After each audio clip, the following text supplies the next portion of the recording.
Good morning.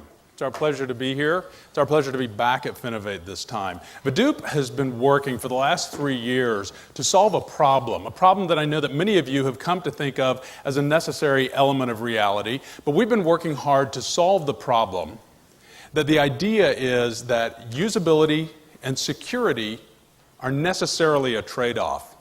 Most of what you've been told in the past about how to make users more secure online actually does interfere with the user experience, and that's the problem that we set out to solve. Vidoop makes your online banking platform easier for your customers to access, but harder for hackers to breach. And this is the system we're going to show you today. And we also give you something you've never had before, which is the ability to give your users a choice in the matter, a choice of a secure login that makes sense to them, which is something that recent research by Javelin says that your customers want. We're going to show you the Vidoop authentication platform, which is a user choice platform of 3 different secure logins. And all 3 of these logins have 3 attributes in common. And the attributes that they have in common are they're much more secure than anything that's been available to you in the past, they're easier on users, and they are available for your use at no cost. And I'm going to come back and spend more time on that later because I know that so far that's the only interesting thing I've said. I'm going to show you each of these logins one at a time. In practice, on a day-to-day basis, your users would have chosen one during their enrollment, and it would be their login consistently, unless they went in and changed their preferences. Let's go ahead and take a look at the first method, which is called verification by phone. What happens with the verification by phone method is that the user enters a username in their browser, and they click go, and then a call is placed to the phone number that's already on file for that user. It goes only to the number that's already on their profile. Matt's receiving a call, and he is now hearing a message that says, press pound to complete your login. He presses one key on his phone, and his browser is logged in. One key, that's it? That's it. By placing the call only to the phone number that's on the user's profile, it's extremely secure and yet easy on the user.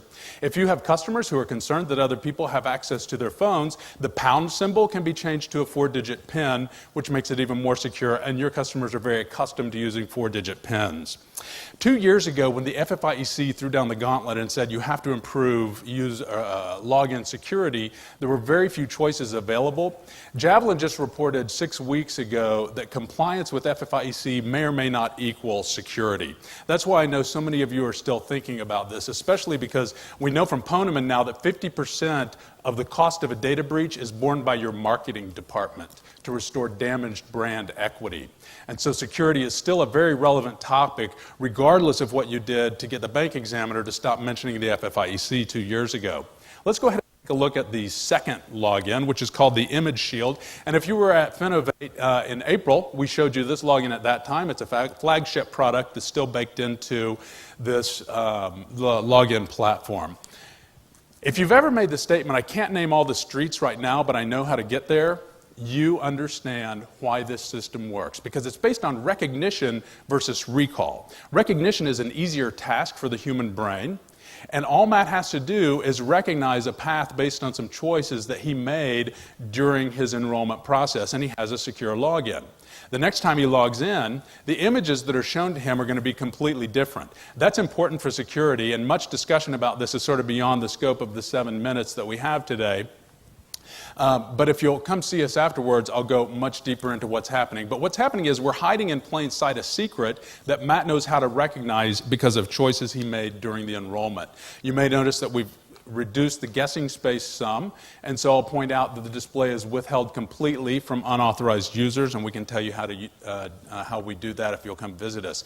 This is the system that we have live in production at Charles Schwab Retirement Technologies, and they license their platform to 80 other financial institutions, so it passes muster for banking regulations as well. Now, there's an interesting attribute. You can actually use this system at no cost whatsoever, and Matt, if you'll click over to the other tab, I'll explain why. It's because the images in the login can be anything that we want them to be, and for example, one of the categories that's always shown is a car, and Mercedes-Benz, who makes the smart car, is paying us for that image to be there.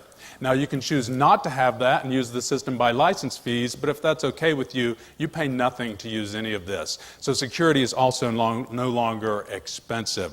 Let's go ahead and look look at method number 3, Matt. Method number 3 is another one-time password method. If you carry the hard tokens that give you a one-time password every 60 seconds, you know that that's extremely secure. What we do is allow the user to enter their username, click go, and then we send the one-time password to their phone, which is a piece of hardware that they already carry. In fact, they're incurring the cost for. So you can give your users one-time access codes without distributing hard tokens and maintaining the servers that go with them.